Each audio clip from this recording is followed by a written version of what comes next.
Eto na nga. What's up mga man? This is Dr. Man, your man pagdating sa kalusugan. Pag-usapan natin ngayon ang 5 haka-haka tungkol sa regla.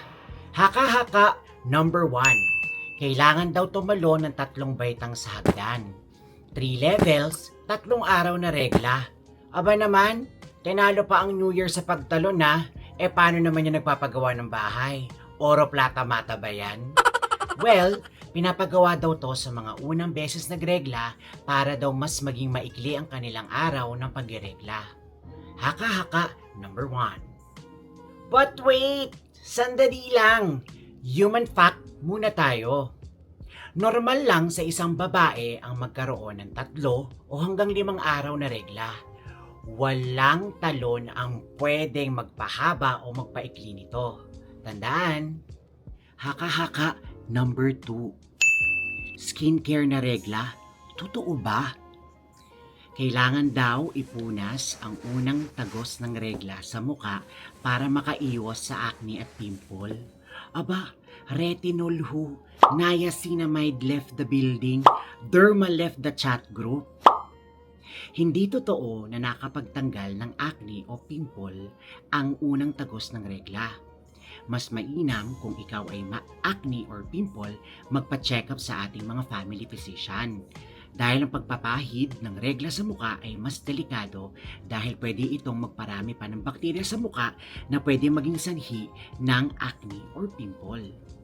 Tandaan, punta naman tayo ngayon sa haka-haka number 3. Bawal daw maligo ang may isang regla. Kawawa naman.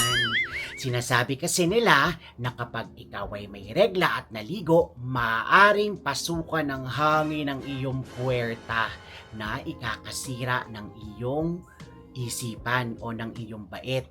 Mababaliw ka daw kapag naligo ng may regla. Totoo ba?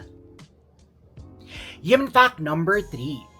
Mas makakatulong sa isang babae na may regla ang maligo araw-araw dahil mas ma-maintain niya ang good personal hygiene at mas magiging komportable ang kanyang pakiramdam. At syempre, mas maiiwasan ang mga impeksyon na pwede maidulot ng regla kapag ikaw ay hindi naliligo. Imagine this dito sa Pilipinas, sa sobrang init, baka sa hindi mo pagligo, mauna ka pang masiraan ng bait. Kaya, pwedeng maligo kapag may regla. Haka-haka number 4. Bawal daw kumain ng maaasim na pagkain ang mga babaeng may regla. Bakit?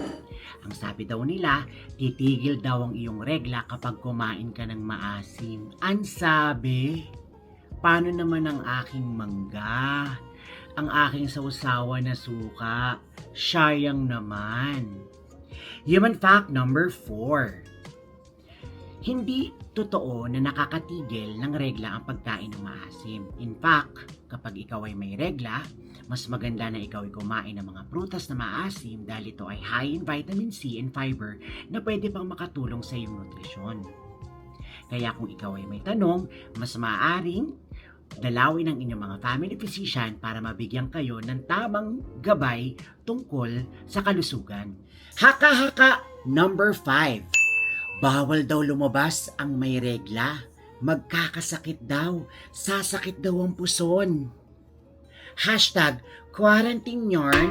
Bawal lumabas. Hindi po totoo na ang paglabas ang dahilan kung bakit sumasakit ang puson. Kadalasan, kasama naman sa simptomas ang pananakit ng puson dahil sa matres na naglalabas ng dugo sa puwerta at hindi dahil sa paglabas. At diyan nagtatapos ang 5 haka-haka tungkol sa regla. At para pa sa maraming health tips mula sa iyong family physician, huwag kalimutang i-like ang video na ito at mag-subscribe sa PFP Manila Chapter YouTube channel. Again, this is Dr. Man, your man pagdating sa kalusugan. See you